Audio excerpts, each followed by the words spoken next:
Nous ne cessons de prier pour vous. Nous demandons que vous soyez remplis de la connaissance de sa volonté, en toute sagesse et intelligence spirituelle. Colossiens 1:9. Paul et ses collaborateurs priaient pour que les Colossiens soient remplis de la connaissance de la volonté de Dieu, en sagesse et intelligence spirituelle. L'intelligence spirituelle est intuitive. Elle est une vision intérieure qui perçoit, saisit, dans le sens d'apprécier, d'évaluer, de définir. Elle assure et convainc, produit l'assurance, discerne ce qui est de Dieu, ce qui ne l'est pas. Elle donne une compréhension intérieure vivante des choses divines.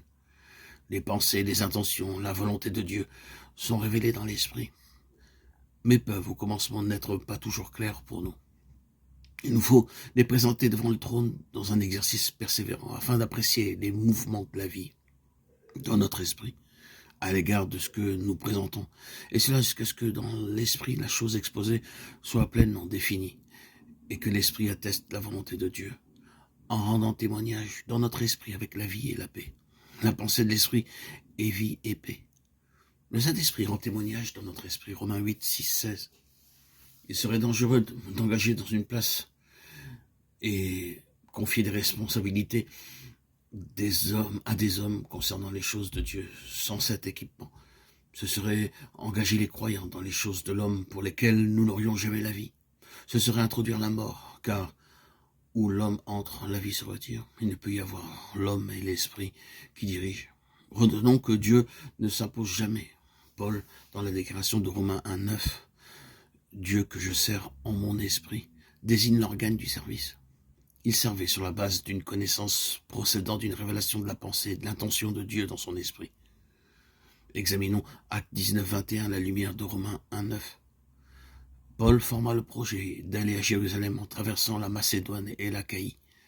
La traduction de ce passage est quelque peu malheureuse. Elle suggère la pensée que Paul était l'auteur de ce projet, qu'il n'avait eu en quelque sorte l'intention et l'initiative.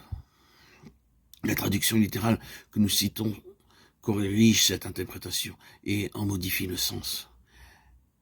Il avait le projet d'aller à Jérusalem croissait dans l'esprit de Paul. Lorsque Paul forma le projet d'aller à Jérusalem, c'est l'esprit qui lui a annoncé qu'il fallait aller à Jérusalem. Car tout d'abord, il mentionnait l'esprit, l'organe où reposait ce projet, et où siège l'esprit de vie. Ensuite, le projet croissait. Ceci montre deux choses. La première, c'est que la croissance de cette pensée donnait assurance et conviction dans l'esprit de Paul. Et bien sûr, la seconde, ce qui croit grandit est le propre de la vie divine, de l'Esprit Saint. Ainsi, la vie accompagne toujours ce qui vient de Dieu. Elle procure un sentiment de paix, de sécurité et de repos. Ésaïe 32, 17. C'est par un examen approfondi devant lui dans la prière que nous apprenons à discerner si la vie se tient avec nous et porte notre esprit à l'égard de ce qui est présenté. Nous accordons ainsi un sens vivant et de totale liberté dans notre homme intérieur pour nous y engager. Ceci est également une révélation de la souveraineté et de l'initiative de Dieu dans son œuvre. C'est lui et lui seul qui en a le gouvernement. Il ne saurait admettre ni accepter une quelconque suggestion venant de nous-mêmes.